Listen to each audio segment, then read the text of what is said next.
Ndugu msikilizaji, karibu tena kwenye simulizi yetu ya mama mkwe wangu mchawi. Mwandishi wa simulizi hii ni Sabrina Rashidi na mimi msimuliaji wako ni Samsoni Wambura. Tulipoishia sehemu iliyopita, Zubeda alipewa dawa na mzee Madu ili aende akakague ile nyumba ina vitu gani. Basi Zubeda alipiga hatua za taratibu kuelekea nyumbani, huku akiwa na mawazo mengi kichwani, lakini pia alikuwa na hofu sana. Ndugu msikilizaji, Zubeda alifika nyumbani, alikutana na macho ya mama mkwe wake pamoja na ya wifi yake. Walikuwa akimtizama kwa zamu. "Ulikwenda wapi binti yangu?" aliuliza mama Mahmudu. "Nilikuwa natembea tu kuangalia mazingira. Si unajua kukaa sehemu moja panachosha sana mama?" alijitetea Zubeda. "Oh, basi siku nyingine uwe unatoa taarifa. Kuondoka kimya kimya sio vizuri. Alafu kizingatia wewe ni mgeni hapa kijijini," aliongea mama yake Mahmudu. Zubeda alitingisha kichwa, ishara ya kukubali na kuelewa kile alichoambiwa. Wakati maongezi yao yakiendelea, wifi yake Zubeda alikuwa kimya tu, hakuongeza neno lolote, alikuwa akiwatizama tu. Basi waliendelea kupiga hadithi zao. Zubeda alipata wazo la kuwazima simu ya wifi yake ili azungumze na ndugu zake. Ziada ya kuwa na hiana, alimpatia simu Zubeda.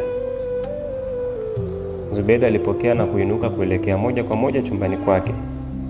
Aliliendea begi lake na kutoa kipande cha karatasi kilichoandikwa namba za simu pamoja na majina ya wamiliki wa namba hizo. Alipeleka macho yake hadi kwenye namba moja ambayo kwa mbele imeandikwa baba. Akanakili namba hizo kwenye simu yake, kisha akaipiga ile namba.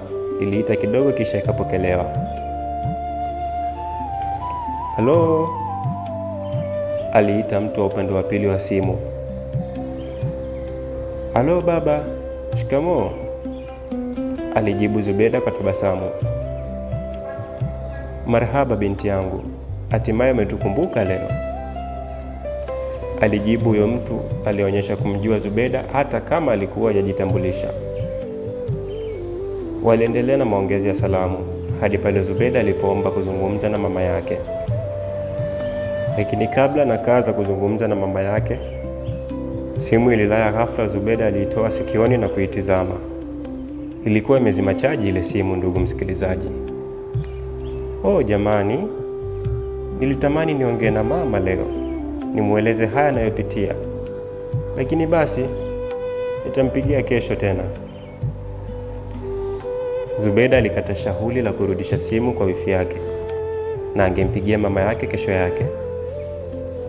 Harakati zingine ziliendelea hadi muda wa kulala ulipofika. Basi kila mtu aliingia chumbani kwake kulala. Na kama alivyosema mwanzo, ndugu msikilizaji, hii nyumba ilikuwa na vyumba 5 na vyumba vyake vimekaa kama mabweni ya shule. Vimepangwa kwa mtindo kama nyumba za wageni. Vyumba 3 ndo vilikuwa vinatumika, lakini hivi viwili, yaani cha kwanza na cha mwisho, vilikuwa vitumiki kabisa, ndugu msikilizaji. Basi Zubeda alikuwa macho akisubiri kila mtu alale. Alikaa kitandani tu akiwa mwenye uoga na mawazo mengi sana. Pia ilikuwa rahisi kwake siku hiyo kwa sababu mume wake alikuwa hajarudi kutoka mjini. Baada ya muda kupita kidogo, aliamini kila mtu atakuwa amelala muda huo. Basi Zubeda alianza kuteremsha miguu yake kwa uangalifu na kutembea taratibu, kuchukua ile kanga yenye dawa huku akitetemeka mikono sana. Alichukua kikombe ambacho kilikuwa juu ya meza, ambacho kilikuwa na maji kiasi. Aliweka ile dawa ndani ya kile kikombe chenye maji. Alimimina kiasi kidogo mkononi mwake. Akanawa uso kwa uangalifu mkubwa.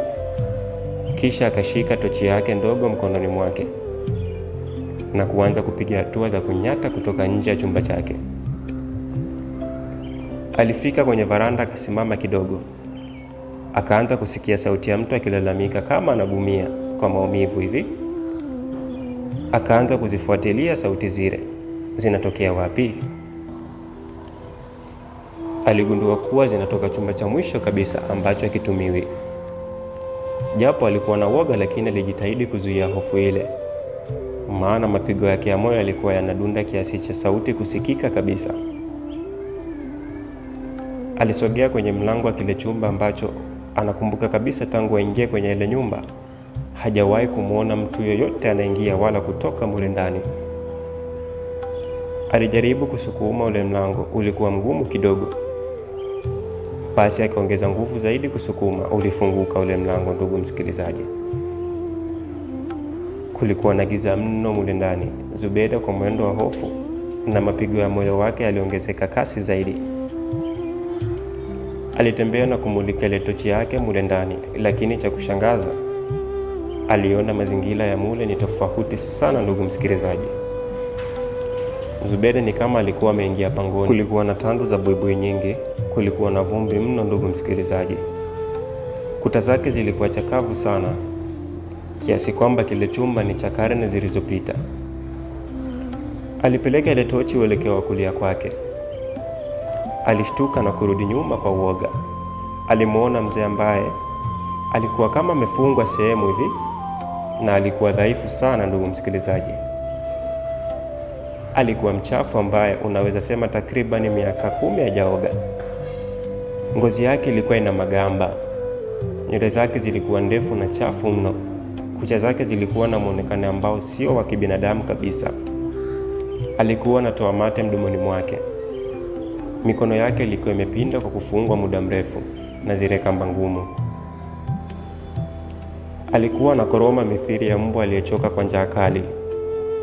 Zubeda alihisi yule atakuwa msukule, lakini hakuwa na uhakika kwa sababu hajawahi kumuona mtu wa namna ile tangu kuzaliwa kwake.